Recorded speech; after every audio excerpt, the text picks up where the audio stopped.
This program is brought to you by Inglis, the Inglis Ready to Race sale, Riverside Stables, October 20.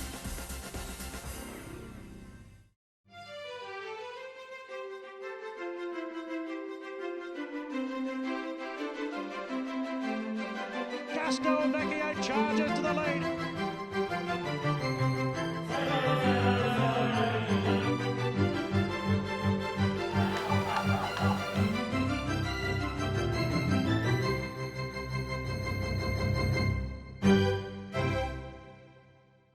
Hello, I'm Caroline Searcy. Welcome to another week of Bred to Win. Coming up this week, we look at all things Inglis, including the upcoming Ready to Race sale.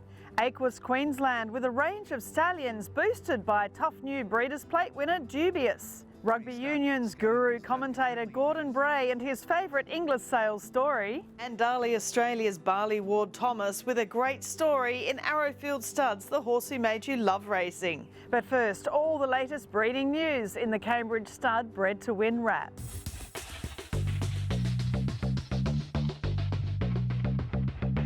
The first official 2-year-old trials of the season at Royal Randwick carry so much expectation for so many, and Monday morning's star performer was Emirates Park's written tycoon filly Enthar. A homebred for Nasaluta, Enthar is from Not a Single Doubt mare Final Agreement, a full sister to Sangster Stakes winner Secret Agenda. 3 trials went to the offspring of first season sires. Arrowfield Studs Japanese superstar Morris sired Morris's Me Dad, who was having his second trial on Monday. His Damn Press List has produced 2 winners and is a half-sister to Group 1 winners Press Statement and Press Day. Newgate Farms Golden Slipper winner Capitalist produced a smart trial winner in Heat 2 with Kalashnikov, a real professional in the James Harron colours. Kalashnikov is from a Flying Spur half-sister to Queensland Derby winner Eagle Way and 3 other stakes winners. Vinery Studs Star Turn side the winner of the final heat of the day, also for James Harron, with Astrologer from a Fastnet Rock mare and a close relation to Golden Slipper winner Crystal Lily. Third on the rail, hitting the line well, was Montenegro, a $1.4 million Inglis Easter yearling by I Am Invincible from Kiora Studs Twilight Royale. Gilding goes on to win the George Main. To Saturday's spring racing and the Randwick feature, the Group 1 George Main Stakes was a great result for Waikato Studs Cox Plate winner Ocean Park, with his sons Gilding and Spieth's half-brother Star of the Seas finishing 1-2. Gilding races in Neville Morgan's colours and was a $170,000 NZB yearling sold by Wentwood Grange to Guy Mulcaster. Son of former champion New Zealand sire Thorne Park, Ocean Park has a full book at New Zealand's Waikato Stud in 2020. Dame Giselle got to the front though. I Am Invincible filly Dame Giselle, a $500,000 Inglis Easter yearling, has now won 3 out of 4 legs of the Darley Princess Series, with victory in the Group 2 T-Rose Stakes. Classic Legend was back to his best with a wonderful finish to take out the Group 2 Shorts. A son of Not a Single Doubt, he was bred and sold by Tyrrell Stud. And the favourite Probabile draws level, puts the head in front. Cambridge stud-owned Probabile, already winner of the 2- and 3-year-old Karaka Millions and the Group 1 Surround Stakes and more, was superb in the Group 3 Bill Ritchie. The daughter of Savabeel was bought at the Karaka sale by Tiako's David Ellis and now races in Brendan and Joe Lindsay's distinctive gold and black checks. And Arrowfield's champion stallion Snitzel showed his great versatility. He sired the winner of the 2,000-metre Kingston Town Stakes, Taikamochi, and also the winner of the 1,200-metre Wiley Quality in Adelaide, Snitzcraft. Taikamochi was a $180,000 Inglis Easter yearling. Behemoth out of the pack is storming over the top. At Caulfield, the aptly named giant son of All Too Hard, Behemoth, bested his heavy weight and a top field to win the Group 1 Sir Rupert Clarke Stakes. Galileo's Order of the Garter, a former Irish 2,000 guineas trial winner, earned a berth in the Caulfield Cup with his win in the MRC Foundation Cup. Yeah, but Ancestry has run them off their feet. While another horse featured on Bred to Win on a Tuesday came out and won well on a Saturday. Ancestry by Kringle Studs The Brothers War won the Caulfield Mile Handicap after being shown last week as a horse to follow. Ancestry's half-brother the Colt Foal by Prized Icon seen here first time out of the box, looking to have plenty of athleticism to continue the winning tradition of both sides of his family. Call sign Mav, Avon Taj, Tevi Mac. A son of Fastnet Rock's New Zealand 2000 Guineas winner Atlante won New Zealand's weekend Group 1, the Tarzino Trophy. Call sign Mav is from a half-sister to Thorne Park's Group 1 winner, the Party Stand. Finally, in stallion news, Widdenstad announced through the week that Rosebud and San Domenico Stakes winner Anders will stand at the historic Thompson family-owned property at the end of his racing career. Australia's oldest auction house, Inglis, may have had a COVID-affected 2020, but remarkably all its sales continued with some great results for a lot of vendors. Now Inglis is focused on its upcoming ready-to-race sale here at the Riverside Complex on October 20, with vendors preparing horses professionally to excel on the racetrack.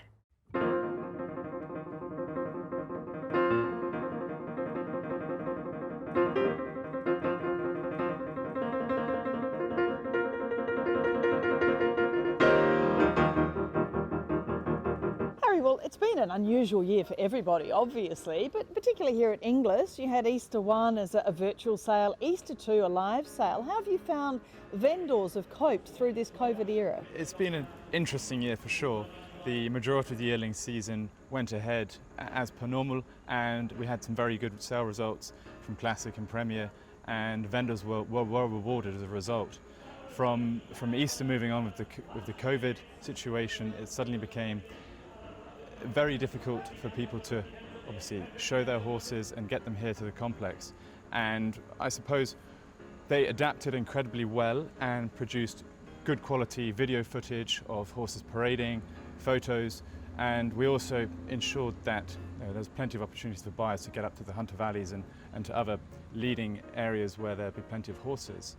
So from that perspective, they've adapted and we've adapted with them, and they've been well rewarded in the sense that the money they got from earlier yearling sales, they've managed to reinvest into the broodmare market and moving forward. Doubtland drives through in the middle, takes the lead. Obviously, the Inglis racetrack successes for your graduates are still there in spades. Just last week, you had 5 stakes winners around Australia, including Doubtland, Pretty Brazen, Zutori and Wild Planet, who all came through the Easter sale. It's been a wonderful run of the early spring carnival races. Absolutely. And I suppose it's highlighted by the fact that we've had 16 stakes winners since the 1st of August alone, so they're flying. And that's, obviously we've got 4 from Easter, but we've also got the top lot from Premier in North Pacific, and we've got some good horses like him heading to the main Group 1 spring races this campaign. Geitra went straight past him. And the weanlings, I mean, Geitra, he's obviously pretty famous now, isn't he? September run coming through the Premier sale, the Melbourne Premier. Behemoth, the Memsey winner, he came through the Great Southern sale originally. So it's spreading across all your sales. Absolutely, and across all categories. A Melbourne Cup winner through Van der Clare, sharp 2-year-old winners like Esther Jarb and the Autumn Sun, as well as the 3-year-olds you've already mentioned, and the sprinting category, which we've got a huge representation in through the likes of Geitra and Nature Strip. Bella coming at it now. And the digital platforms as well, the online digital sales. Every week, another really good winners come through those sales. The likes of Bella Vella, Sky Punch, winning week after week. Yeah, Bella Vella was a fantastic result the other day, and she obviously heads on to the Myers Stakes, so further exposure for the English digital platform, which this year alone has grossed over 35 million. So that shows the extent of the buying bench and the depth of the market. And it's not just in tried horses, it's also in broodmares. For example, we sold Monair for 400,000 18 months ago.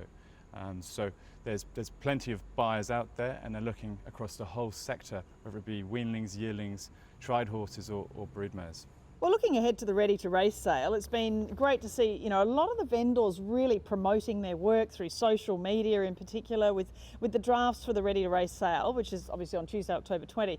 It's really professional these days, isn't it, the way so many of these people prepare these horses? Absolutely. Over the last couple of years, it's gone to a completely new level. We've really focused on identifying vendors we want to work with to grow the sale.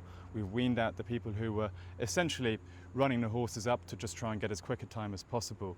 There are vendors now who are training these horses like they would be training their own 2-year-olds, and as a result they're putting a huge amount of time and effort into them from day dot when these horses are purchased.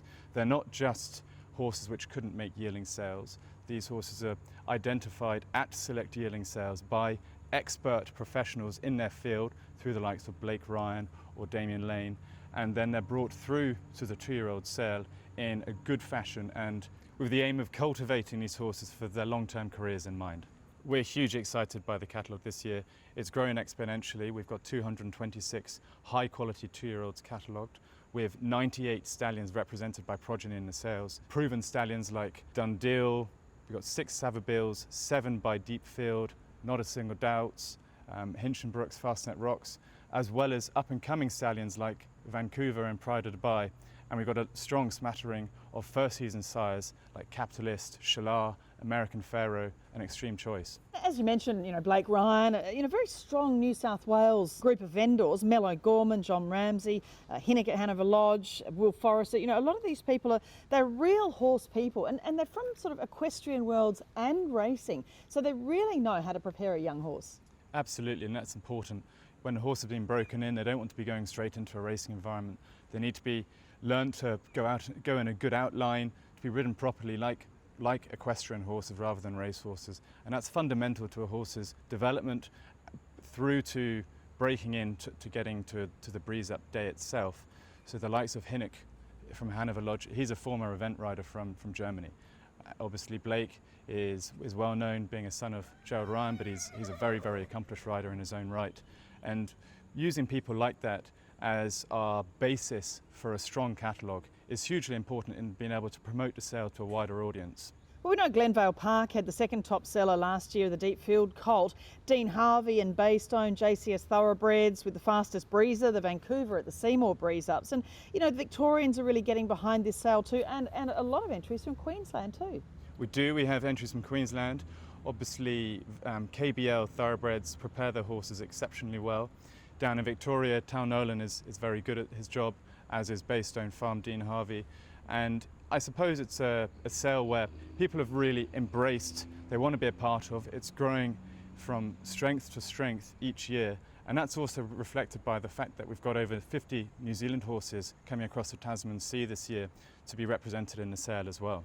Bred, it's obviously been a tricky year for a lot of the New Zealand vendors that you've been dealing closely with. I know Lime Country and the Griffins have some New Zealand clients they're preparing horses for, but how's it worked for people actually sending drafts of horses from New Zealand? It's been business as usual with the horses being prepared for the sale, Caroline. They've gone through their process of breaking in and getting them ready for the sale, and obviously they can't travel with their horses this year, which is a shame, but the likes of Regal Farm and Trelawney Stud have given them to Greg and Joe Griffin to prepare and take through the sale. The other horses will be shipped over the week before the sale and be looked after by some Australian staff. So business as usual for the horses. It'll just be the staff on this side of the Tasman that'll be looking after them. Well, last year Prima Park sold the top lot of Gilding by Deepfield to George Moore in Hong Kong, and they're back again in 2020 with a nice draft. Yeah, they've got 6 horses. Kelly Van Dyke represented at the sale this year. They've had great success in the past, selling the likes of Beat the Clock up into Hong Kong, who's a multiple Group 1 winner, so it's very exciting to have them represented at our sale once again. The established vendors such as Ahukia Lodge, Jamie and Chanel Beatson, as well as Kiltannon, Mark Forbes and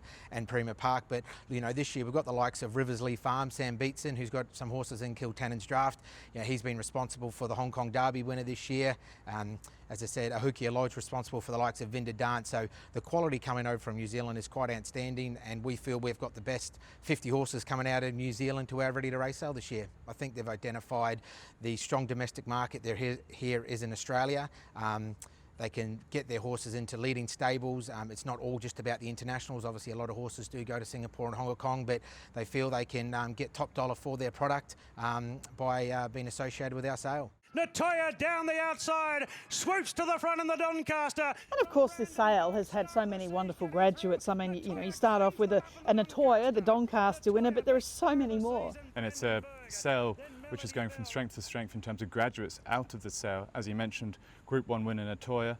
Last season we also included Trumbull, who's a stakes winner for Kim Moore, and a Group 3 winner up in Hong Kong, Wishful Thinker, who looks a highly promising sprinter. And then I suppose more recently, from last year's sale alone, we have the unbeaten now 3-year-old in Dunbar, who was bought by Bob Peters and looks hugely promising and could get to stakes level. We've also had 2 proven city performers in Malkovich and Warrnambool, and a hugely encouraging performance from Temple One, who won very well the other day for Paul Massara, and he was the third top lot of the sale, having been bought for just over 300,000 from Blake Ryan's draft. And in comparison to Europe and America, where it's a very established market, it's fairly infant, the ready-to-race concept over here. But just to give you an example of how quickly the market can evolve, in Europe 11 years ago, the ready-to-race style format had only produced one Group 1 winner. 11 years on, and they've produced nearly 25 Group 1 winners and nearly 300 stakes winners.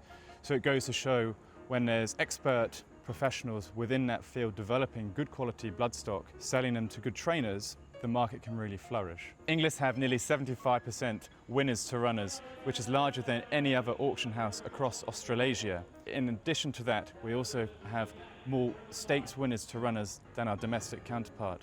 So that'll continue to grow as the level of quality in the catalogue continues to grow over the coming years.